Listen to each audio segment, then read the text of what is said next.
আমাদের সবার প্রিয় সাকিব খান অন্যায়ের প্রতিবাদ করবে না, অন্যায়ের বিরুদ্ধে কোনো কথা বলবে না, এইটা কখনো হতে পারে না।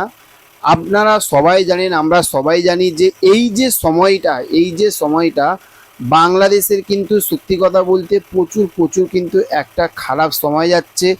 একটা উত্তাল বাংলাদেশকে কিন্তু আমরা দেখতে পাচ্ছি। আমরা এইখান থাকতে সোশ্যাল মিডিয়া বাংলাদেশের সম্বন্ধে যে জিনিসগুলো দেখছি, যে ছবিগুলো দেখছি, একটা ভয়ঙ্কর রূপ নিচ্ছে কিন্তু বাংলাদেশ। এই ছবিগুলো দেখে আমরা বুঝতে পারছি সেখান থাকতে সাকিব খান এই বিষয় নিয়ে কথা বলবে না, এইটা কখনো হতে পারে না। আজকে ঠিক দুপুরবেলা সাকিব খান তার নিজের পেজ থাকতে একটা পোস্ট করেছে এবং সেই পোস্টটা কিন্তু দুর্দান্ত না কেমন হয়েছে সেটা আপনারাই বিচার করুন।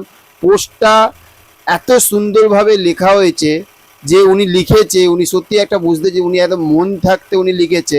বলছে যে আমার প্রিয় বাংলাদেশ এইভাবে রক্তাক্ত হতে পারে না, কারোর মা বাবার বুক খালি হতে পারে না। ভেবে দেখুন, আমি চাইবো যেসব শিক্ষার্থীরা ওখানে রয়েছে, যারা আন্দোলনকারী শিক্ষার্থীরা রয়েছে বা যারা আন্দোলন করছে, যেসব অভিভাবকরা রয়েছে, তারা যত তাড়াতাড়ি পারে সেই শিক্ষার্থীদের সঙ্গে কথা বলুন এবং এই যে জিনিসগুলো ঘটছে এই জিনিসগুলো থাকতে যেভাবে খুব তাড়াতাড়ি সমাধান বার করা যায় সেইটার রাস্তা খুঁজুন।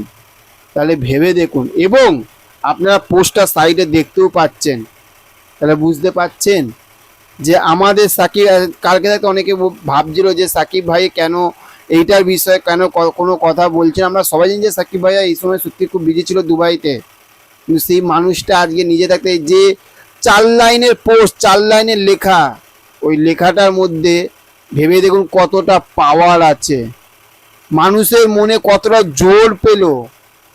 আর যারা কোনো কিছু পোস্ট করতো না, আমি দেখছি ফেসবুকে তারাও এরপর থাকতে পোস্ট করা আরম্ভ করেছে। তাহলে বুঝতে পাচ্ছেন, একটাই কথা বলবো, যে জিনিসগুলো ঘটছে সেই জিনিসগুলোতে খুব তাড়াতাড়িভাবে সেখান থাকতে একটা ভালো দিক, একটা রাস্তা খুঁজে বেরাক, সেটা আমরা সবাই চাইবো। এটাই আমারও প্রার্থনা থাকবে। আপনারা সবাই ভালো থাকুন, সুস্থ থাকুন, সাবধানে থাকুন। চলুন, দেখা হচ্ছে অন্য কোনো ভিডিওতে। Tata, bye bye.